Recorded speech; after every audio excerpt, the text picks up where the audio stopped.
It is even more amazing to say, not only can the nasal snot and saliva of the living Buddha cure diseases, but his bathwater can also cure people's illness. If I didn't see it with my own eyes, I would have taken it as a myth.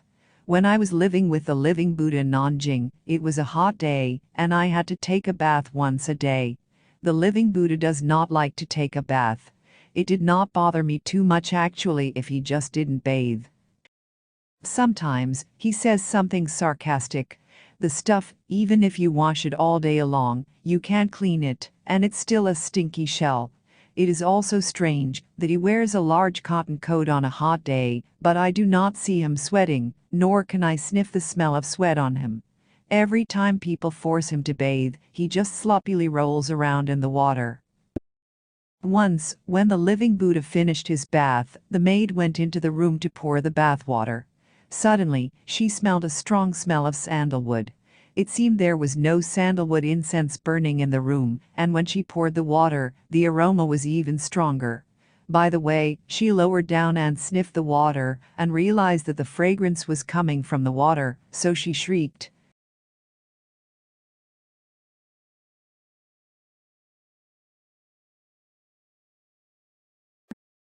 Living Buddha bathwater becomes sandalwood water? Everyone in the family ran into the bathroom to take a look. After sniffing, all felt it was the smell of sandalwood. Although I did not believe such exaggerated words, I also went to smell. Indeed, it was true. At this point, the living Buddha said to the maid, as if jokingly, "If it smells good, why not you drink it?" The maid originally had faith in the living Buddha. After hearing that, she took a sip with an intention to try it and said, "It tastes good, it tastes really good. This water probably can cure your problem," said the living Buddha. On hearing these words, the maid was stunned and instantly felt the heat all over her body, straight up through the feet to the top. Her limbs and bones were relaxed, feeling an indescribable comfort. It turns out that the maid had an irregular menstruation a few months ago, often dripping and leaking. Chinese medicine calls this problem blood mountain collapse. She was sloppy all day long and had no energy because it was a woman disease, and she was too ashamed to ask the living Buddha for help. No one in this family went to tell the living Buddha, so how did he know that something was wrong with her? Isn't it another myth that he divinely manifested himself to heal her illness? That strangely enough, after sipping his bathwater, the maid recovered from her disease. Thus, the news spread from mouth to mouth. Everyone outside knew that the bathing water of the living Buddha can cure diseases. Therefore, people came to the door to ask to drink the bathing water of the living Buddha. The living Buddha did not refuse. From then on, outside the threshold of whose house was crowded with people who came to ask the living Buddha for bathwater to drink. Sometimes after lunch, the patients would come and wait for the living Buddha to take a bath. The living Buddha originally did not like to take a bath, so he was forced to bathe every day, and that was a funny thing.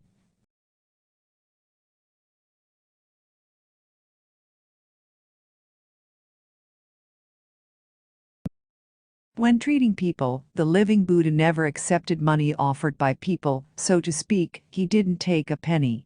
If someone brings him some fruits and food, he will accept it. However, he never eats alone when people give him food. He always shares the food with everyone in front of the gift giver. Sometimes the share to his turn has already been divided up, and he has got nothing to eat. People asked him, "Why do you share it with everyone when it was originally brought to offer to you? Instead, you've got nothing to eat at the end of the sharing." The living Buddha replied, "Well, a person is sick because of nothing but greed, anger, obsession and love. These diseases can only be cured by the methods of compassion, sympathy, delight, and relief. If I make people get along pleasantly, their illnesses will heal naturally." This action of the living Buddha is exactly as giving a demonstration in person. The living Buddha has another peculiar feature. He usually heals people's illnesses and relieves their suffering without their knowledge. About this matter, even I myself also have an experience. Because I was the fourth child in my family when my mother gave birth to me. When I came out of my mother's womb, I had a congenital defect, so I was weak and sickly in childhood. When I grew up to 7 or 8 years old, I got a headache symptom. It was extremely painful when I fell ill. It always relapsed in the spring and lasted for more than 10 days before I got better. Both the Chinese and Western doctors had treated me, but they could only temporarily ease the symptoms, but could not cure the root cause. When I got sick, I had to wrap my head tightly with a wide cloth band, then I felt relaxed. When the disease struck, I had inexplicable pain in the head. When the time comes to relieve the symptom, I'll naturally get better. Because the medicine is ineffective, I no longer treated it, and I only regarded it as a minor ailment. After I grew up, this chronic illness has never been eradicated. Once spring comes, it's time for me to suffer. When I parted with the living Buddha in Nanjing, he described to me how excellent the Chan sect was and invited me to go to the Gold Mountain in the winter to join the 7-day meditation session.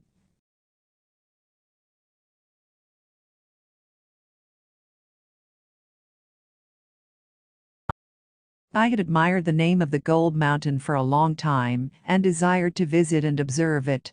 Therefore, I especially rushed there that winter to sit in meditation.